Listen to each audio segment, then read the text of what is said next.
দীর্ঘদিন ধরে বসবাসকারী দুস্থ পরিবারগুলির মধ্যে জমির বন্দোবস্ত দেওয়ার দাবিতে এবার সোচ্চার হল সিপিআইএম পূর্ব আগরতলা অঞ্চল কমিটি। দক্ষিণ চন্দ্রপুর এলাকায় গরিব অংশের মানুষের মধ্যে যারা এখনো জমির বন্দোবস্ত পায়নি তাদেরকে অবিলম্বে জমির বন্দোবস্ত প্রদানের দাবিতে দল এবার প্রতিনিধিমূলক ডেপুটেশন প্রদান করে জেলা শাসকের নিকট। রাজ্য নেতৃত্ব অমল চক্রবর্তীর নেতৃত্বে দেওয়া হয় এই ডেপুটেশন। বনমালীপুর বিধানসভা কেন্দ্রের অন্তর্গত দক্ষিণ চন্দ্রপুর এলাকায় দীর্ঘদিন ধরে গরিব অংশের মানুষ বসবাস করে আসছে। বিগত সরকারের আমলে সেখানে বসবাসকারী পরিবারগুলির মধ্যে জমির পাট্টা বিতরণ করা হলেও দীর্ঘদিন ধরে এই প্রক্রিয়া বন্ধ রয়েছে। পরবর্তীতে আর কাউকে খাসের জায়গায় পাট্টা বিতরণ করা হয়নি। সম্প্রতি রাজ্যে প্রাক্তন মুখ্যমন্ত্রী মানিক সরকার এলাকাটিতে পরিদর্শনে গেলে স্থানীয় নাগরিকরা দাবি জানান পাট্টা প্রদানের জন্য সরকারের দৃষ্টি আকর্ষণ করতে। বিষয়টি প্রাক্তন মুখ্যমন্ত্রী সরকারের দৃষ্টিতে নিয়ে গেলেও এখনো পর্যন্ত কোনো ধরনের উদ্যোগ নেই। তাই এবার জমির বন্দোবস্ত প্রদানের দাবিতে রাস্তায় নামল পূর্ব আগরতলা অঞ্চল কমিটি।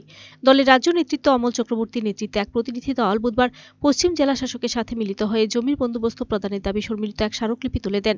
প্রতিনিধিমূলক ডেপুটেশনের নেতৃত্ব দিয়ে সংবাদ মাধ্যমের প্রতিনিধিদের মুখোমুখি হয়ে অমল চক্রবর্তী জানান, অসহায় মানুষগুলির পাশে দাঁড়াতে তাদের এই দাবি পূরণে প্রশাসন প্রয়োজনীয় উদ্যোগ গ্রহণ করবে বলে প্রত্যাশা। দল সবসময় অসহায় মানুষদের পাশে রয়েছে।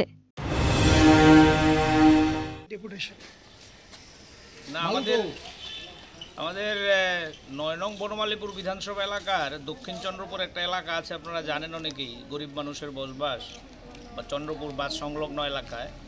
এই দক্ষিণ চন্দ্রপুর এলাকার বেশ কিছু পরিবার এখানে বছরের পর বছর দীর্ঘদিন ধরে এখানে বসবাস করছে, কিন্তু আমরা লক্ষ্য করেছি যে বামফ্রন্ট সরকারের সময়ে বেশিরভাগ পরিবারে সেখানে তাদেরকে পাট্টা, যেটাকে আমরা জমির বন্দোবস্ত বলি, খাত জমির বন্দোবস্ত দেওয়ার ব্যবস্থা হয়েছিল, কিন্তু বেশ কিছু পরিবার এখনও এই পাট্টা বন্দোবস্ত পায়নি।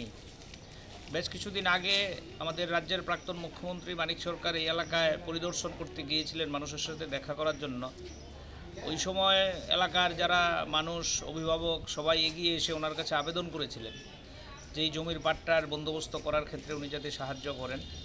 উনি নিজে উদ্যোগী হয়েছেন এ ব্যাপারে, কিন্তু স্বাভাবিকভাবেই ওই এলাকার মানুষদের নিয়ে আমরা আজকে সিপিআইএম পূর্ব আগরতলা অঞ্চল কমিটির তরফে আমাদের জেলা শাসকের কাছে ওই যেই পরিবারগুলো পাট্টা পায়নি তাদেরকে নিয়ে এখানে এসেছি। তাদের নামধাম সহ আমরা আবেদন করব জেলা শাসককে অবিলম্বে যাতে তাদেরকে এই জমির বন্দোবস্ত করা হয়।